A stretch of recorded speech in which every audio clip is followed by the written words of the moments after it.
Mic test. Hello, Lord. Thank you for this opportunity to invite me for reading guidelines at the last minute. Or no, thank you. I think really God, I believe na Diyos, Panginoon is very happy na nandito tayo ngayon to really deepen the Word of God. So yung gagawin natin is we will look at the passages, the readings for tomorrow. I don't know if you know the readings already, yung first reading, second reading, at saka gospel. Hopefully, I will give some little bits and pieces sa tatlong passages. Later, I think the last slide, nandun yung tatlong readings. So yung first reading is about pagmasdan. Ano yung pagmasdan? Pagmasdan. So yan ang message. Yung second reading is about running the race. So sana kayo sa inyong race, sa inyong journey of Lent. Alam natin na yung journey natin this time is a journey. It's a race, no? The time of Lent. So sana tayo sa journey natin sa Lent. So isang race. So, and the gospel, if you remember bukas, the gospel is about Jesus and the adulterous woman. That is the gospel. So, yung malapit na tayo sa ating journey of Lent. So, konti na lang. I think, how long na lang? Para before Holy Week? 1 week na lang? No, more or less 1 week na lang before Holy Week. So we are almost at the end of the Lenten season. So, konti na lang. So, usually, I don't know kung nakatry na ba kayo ng mag-join ng isang marathon or race or something like that. Diba? If you are a good runner, tapos very far yung finish line. If you're a good runner, kailangan mong mag-reserve ng energy, di ba? Pag malapit ka na sa finish line, dyan ka ilalabas yung energy mo para you'll be very fast. If you start already running very fast, pag malapit ka na sa finish line, naubos na yung energy mo. You cannot run anymore. So yung mga technique ng iba is, at the last moment, malapit ka na, yun ang time. Labas yung reserved energy mo. So, it's the same also sa ating journey of Lent. Malapit na tayo sa finish line, no? Sa Holy Week. So, ano yung mga bagay na kailangan mong i-intensify? Intensify? Ano yung Tagalog ng intensify?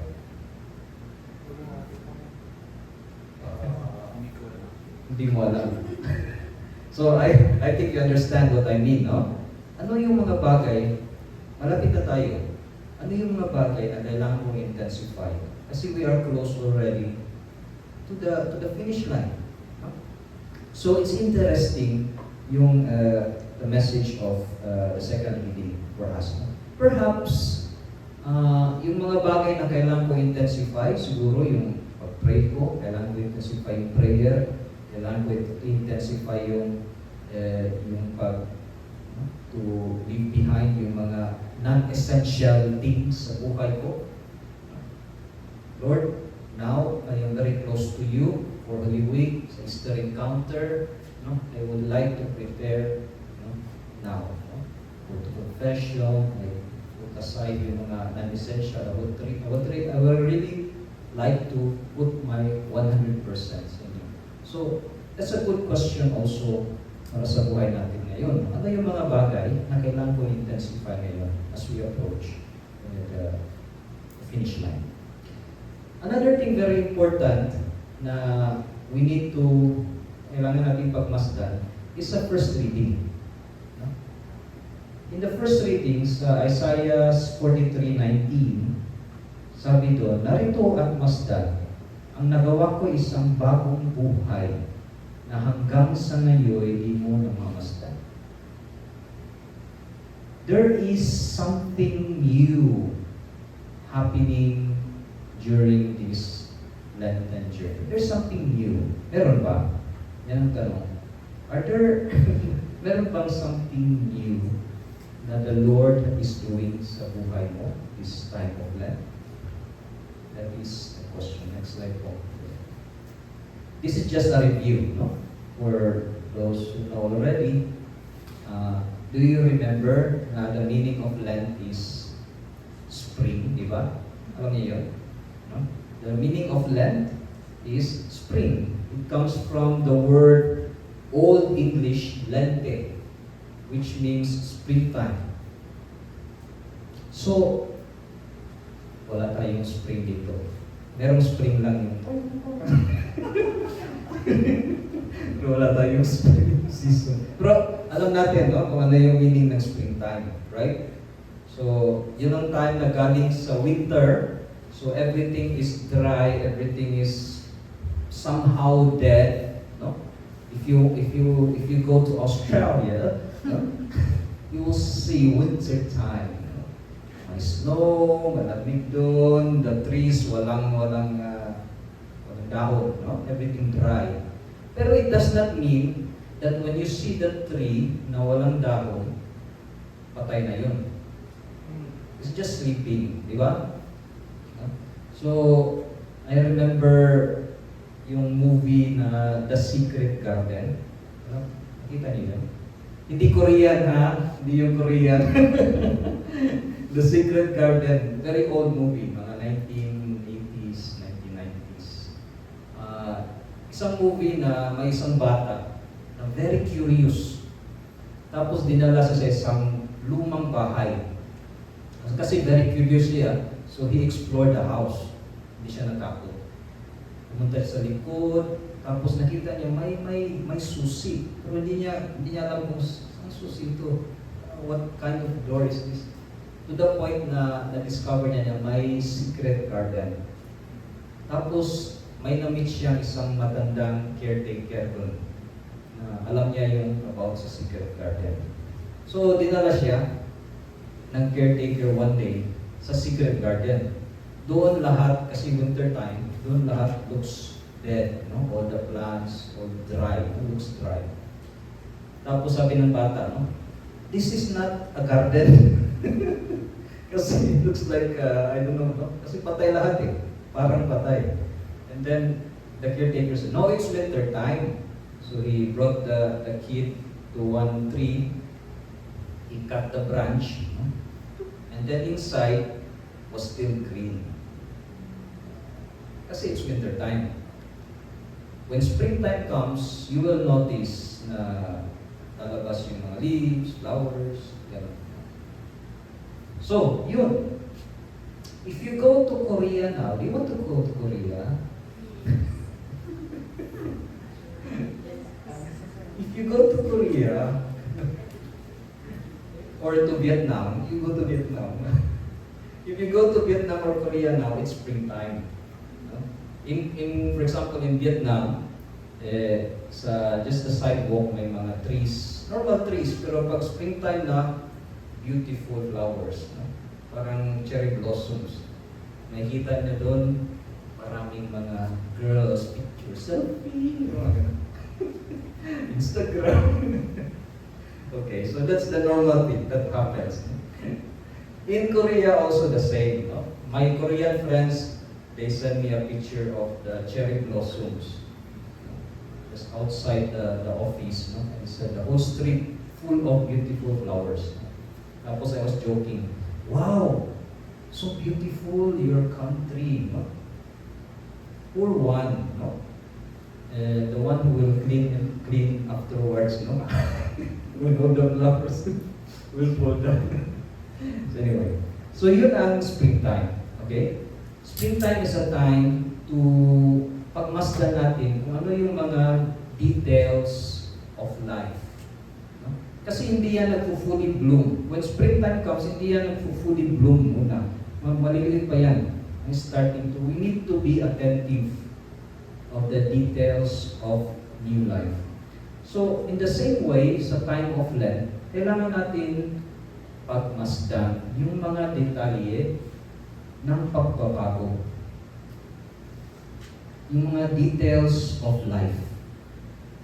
So, ano yung mga pagbabago na nakita niyo ngayong time of Lent? So, I want you to ponder and to pray about it. No? During this time of Lent, ano ba yung difference from last year? Last year, meron din Lent, di ba?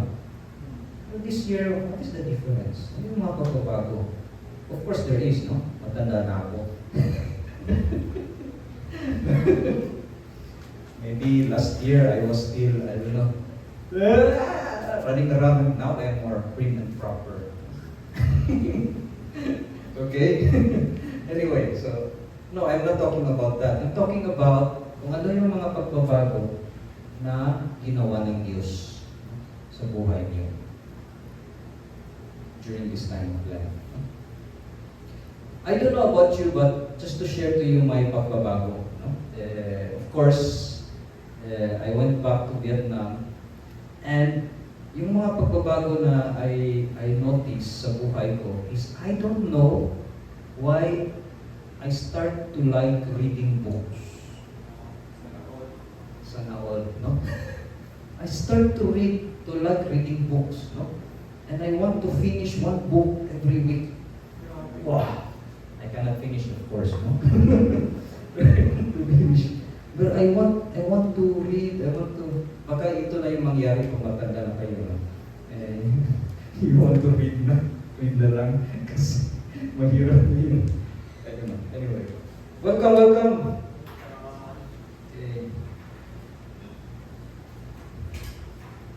Okay, take a seat. So yun ang question. Ano ang mga pagbabago na nakita ninyo ngayon? Ano yung mga pagbabago ginawa ng Diyos sa buhay niyo this time of life? Pagmasdan. Be attentive. Be attentive. This is my message for you. Be attentive to the details of life because God is doing something new. And it's beautiful. And it's beautiful the experience when you see something new.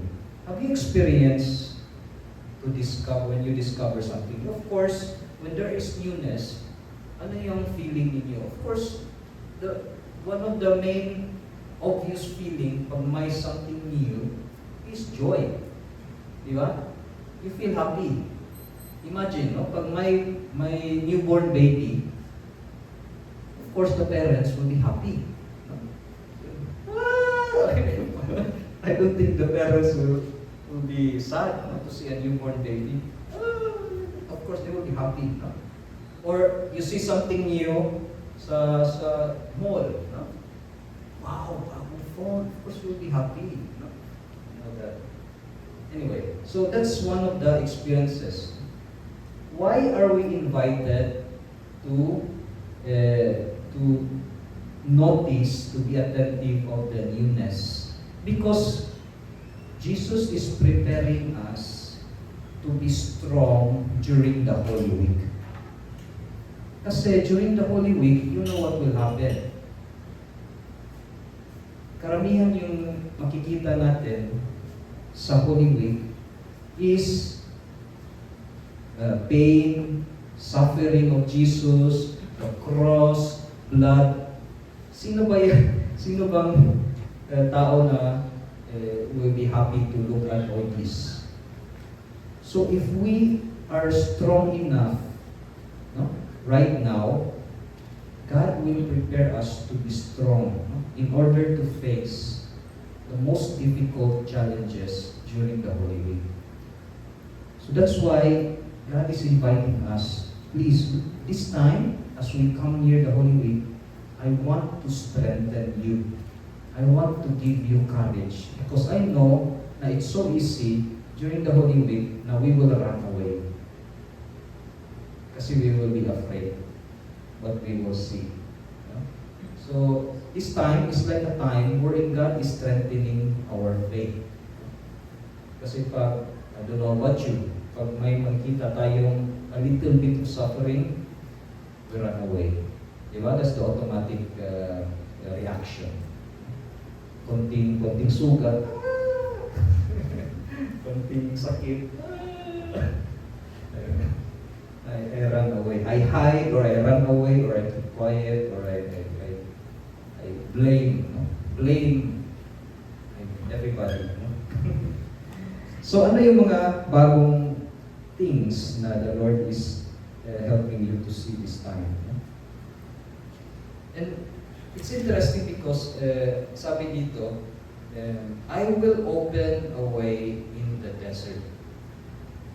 Ang mga nangyari noong unang panahon, ilibing sa limot. Wow! Forget about the past. Let us go forward to what is ahead. I am making something new. Do you remember the movie The Passion? Nung si Jesus was falling down, no? And then Mother Mary was running. Nakita niyo? Wanting to help Jesus out. Ano yung sinabi ni Jesus? Sabi ni Jesus, I am making something new. And Mother Mary was surprised. Right now, I am making something new. Many people don't see that. No? Kasi yung nakikita lang is all suffering. Kasakit. No? Sakit sa But, even Mother Mary at the beginning didn't see that. No? Pero when she listened to Jesus, when she was close to Jesus, Jesus told her, right now, I am making something new. So, ano yung message sa atin ngayon?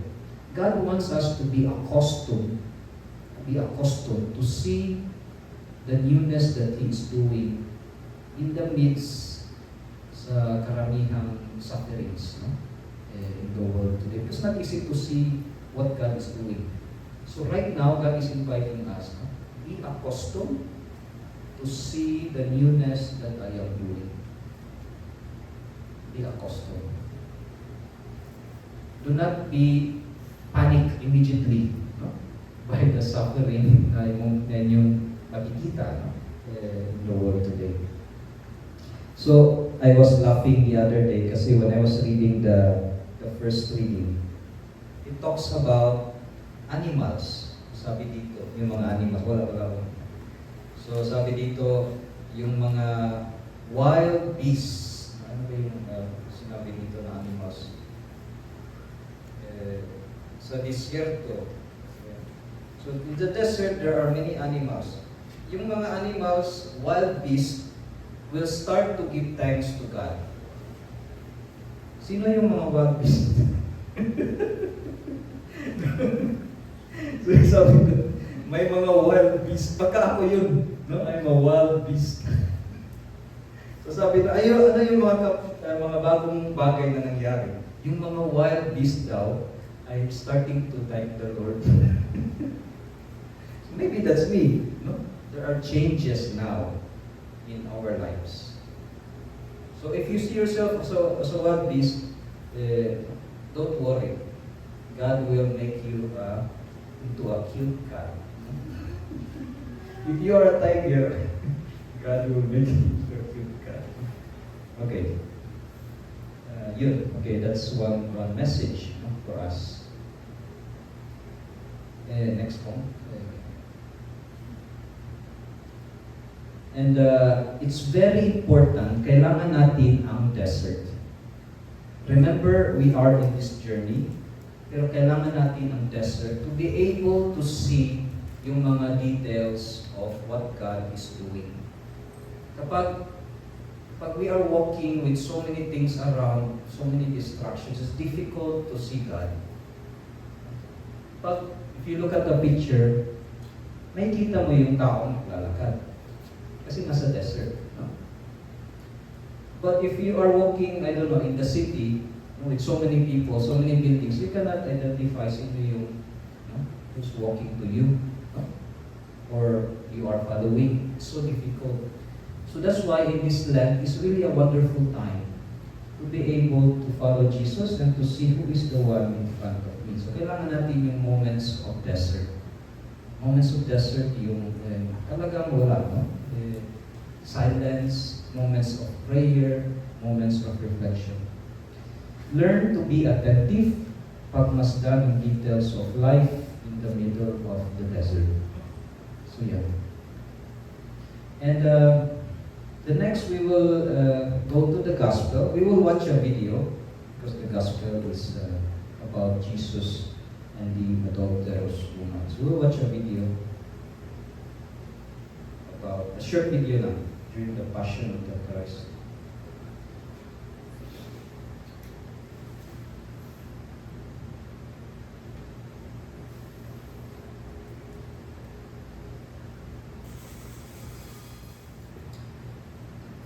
At umuwi na ang bawat isa. Ngunit si Jesus ay pumunta sa bundok ng mga olibo. Kinaumagahan ay nagbalik siya sa templo. Lumapit sa kanya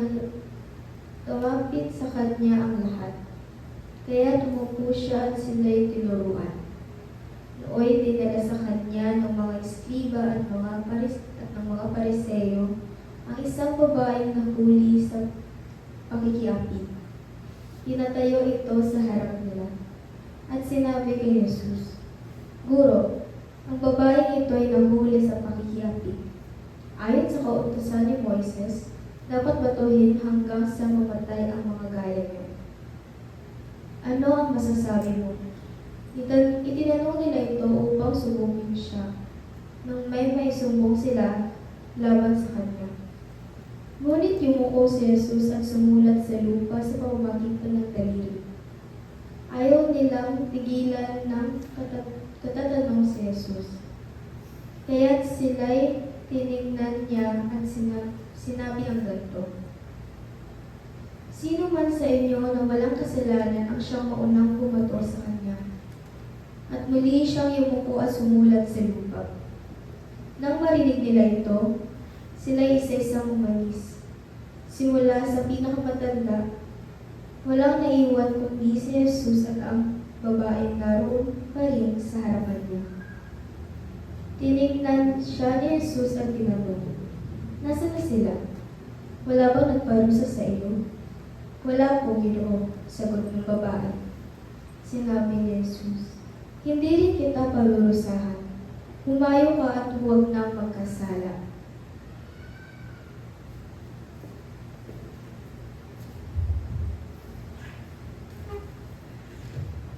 I think we are familiar with the story, right?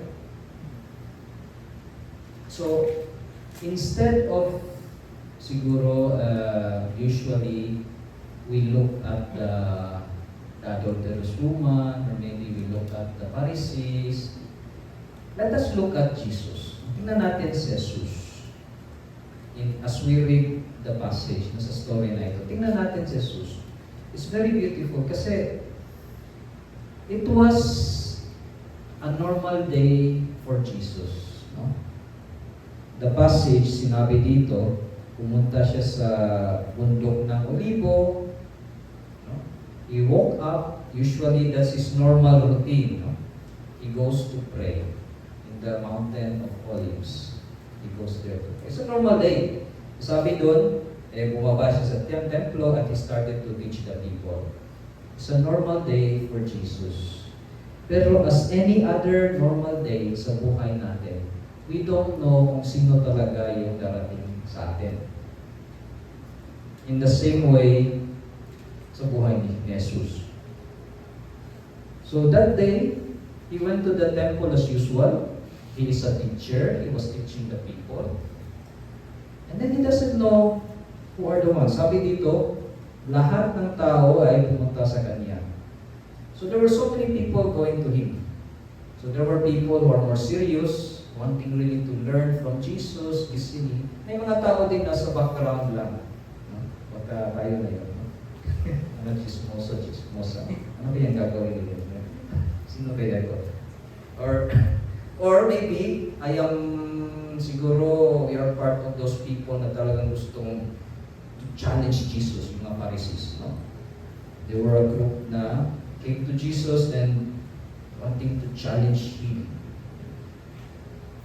So, sa mga characters na ito, sana ko? Which one am I? Okay? So yun ang situation. Yun ang situation. And then, why am I inviting you to look at Jesus? We need to look at Jesus kasi kailangan natin tingnan kung paano niya, how did Jesus respond sa different people and different situations. Paano siya nag-respond? So, nung dumating yung mga, paano niya hinarap? Yan ang Tagalog. Hinarap. Ang sitwasyon. No, when Jesus, yung mga Pharisees tried to bring the woman, actually, yung babae is not the center of attraction. Yung babae was just a props. Diba? Kasi yung intention ng mga Pharisees, gusto nila na to put down Jesus, to challenge Jesus. So yung babae is just a props. Lord, do you know why it's a props? Because at the end of the story, they left. Naiwan yung babae.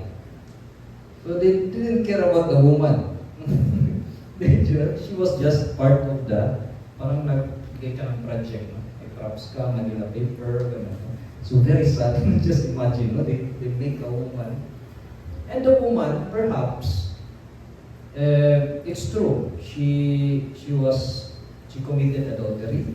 But the woman, siguro, that day, she was, she was committing sin. Pero she didn't expect that day she will meet Jesus. And she never perhaps wanted to change her life. Because she was caught. Diba she was caught? Iba yung, Lord, I come to you because I want to change your life. No, that's not the situation of the woman. The woman was caught. So she was doing sin, tapos she was caught. So, if you imagine, no, you are doing something, you are committing sin, and then your parents saw you. Ay, huli ka! Ano ba ito? So, you're caught. No choice. So, yun ang nangyari sa babae. She didn't perhaps the feeling of the woman, I don't want to change what I'm doing. I'm happy committing sin. But I was caught in that situation. So, she was there, she was part of the props, no? For the Pharisees, no? To fight against Jesus. So yun. Now, the most important is not about all this situation. The most important is paano hinarap ni Jesus ng sitwasyon. And that is, si Jesus lang maka-answer niyan, no? As we read the passage. At the end of the day, sabi ni Jesus, kung sino yung walang kasalanan, be the first one to throw the stone. So lahat sila yung sinners, di ba? Lahat ng tao ng sinners. Sino yung walang kasalanan doon? Only Jesus. So why did Jesus didn't throw the stone? Kasi siya lang yung walang kasalanan. So sabi niya, even me, who don't have sin, do not condemn you. Nobody condemns you. Nobody condemns you. The people around, they don't condemn you. Because nobody, even me, I don't condemn you. Many times, sino yung kukondemn sa atin? Tayo lang. Tayo lang. But Jesus said, go and do not sin anymore. Start to live a new life. So ano ang ginagawa ni Jesus? Ang ginagawa ni Jesus is bringing back to life ang buhay ng babae. Ang buhay ng lahat ng tao. You remember the desert. The desert also is an image of sterile. You know what is sterile? Sterile is somebody who cannot bear fruit, who cannot give life. So somehow, the woman, the adulterous woman, is also a person who is not giving life. When you are living in sin, you are like a person who is sterile. You are not giving life because you are only giving happiness to yourself. No? You're giving death to people. So what did Jesus do at that situation? Bringing back that woman to life. So, ito yung ginagawa ni Jesus, no? Paghahanap ng paraan kung paano iligtas ang buhay at hindi para hatulan o sirain. Always, always, yan ang nasa isip ni Jesus. In whatever situation, He finds ways how to give life, how to bring people back to life. Not to destroy life, not to judge or condemn, but find ways how to live life. So, this is my question to you. How are you trying your best, no, to give life? How are you trying your best? Kasi sabi doon, really Jesus defends the woman. He really tried his best to really defend the woman that she will not die. No? Kasi if Jesus didn't defend this woman, she will be dead. She will be stoned to death. So it was a serious offense. So for me as well, it's a very good thing to learn from Jesus. What is the reaction of Jesus in situations where it's very, very scandalous? That's a very scandalous situation. Adultery. Somebody will be killed. Somebody will be punished. How did Jesus respond in moments of scandal? Very scandalous situation. Example, no? Imagine, may taong, is just an example, I don't know if this happened to you or to me, maybe somebody killed your loved ones. How will you respond? How will you react to that person? How will you see that person? He destroyed your family. I remember before, no, my uncle, my tio before, really destroyed our family. So he lied, tapos he created a business, no, trying to get the money, so yung parents ko rin also, of course, the family member, so we trusted, but at the end, yung pera namin nawala, kinurap. So how do I see that uncle today? So in the same way with Jesus, how did Jesus respond to situations that's very difficult to accept, very scandalous? How do you see realities, people who have hurt you? How do you respond? The other day, when was it? Last night, we were having a soap, and one person shared na one artista si Cherry Pie. And then somebody killed her mother, no? And have you heard that story? And she Cherry Pie Pikachu, you know her? She's an actress, old actress. And then somebody killed her mother. And her response to the killer was trying to forgive the killer. So it's hard. I think it's hard. Imagine if that will be your family. It's hard. How will you feel? Ready to judge, no? To judge. But you don't give time to pause for a while and ask the Lord, what must I do? How should I respond? It's not easy. That's why Jesus, you know why Jesus was writing on the ground? To give them time. One explanation is the Pharisees wanting to kill already the woman. Imagine the stones already, no? Wanting to kill. Pero Jesus, they were asking Jesus, what should we do? Kill the woman? Jesus, quiet, started to write on the ground, giving them time.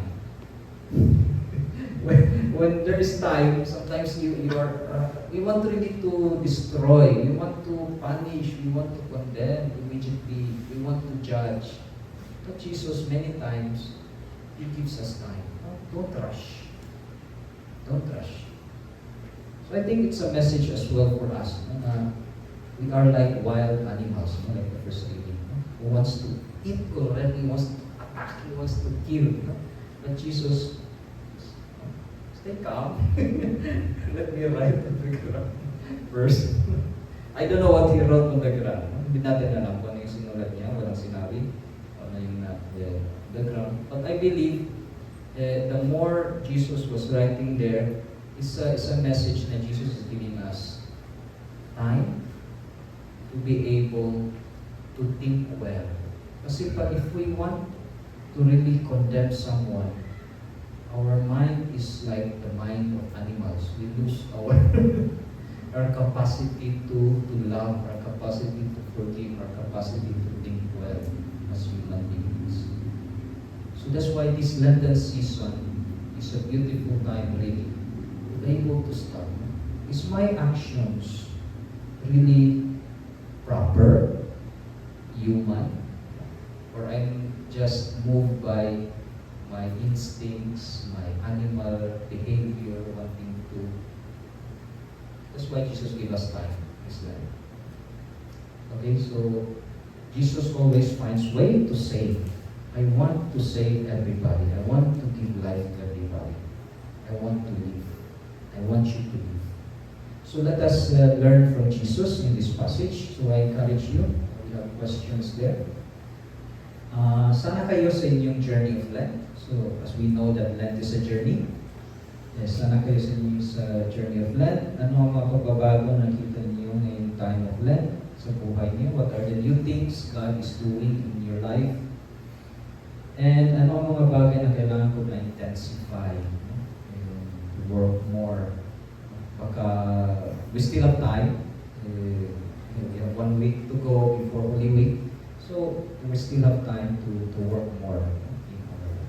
Okay? So you can choose whatever reading, first reading, second reading, or gospel. You can choose which readings to pray. So I will give you now time to silence, to pray. And hopefully we can experience the mercy and love of Jesus.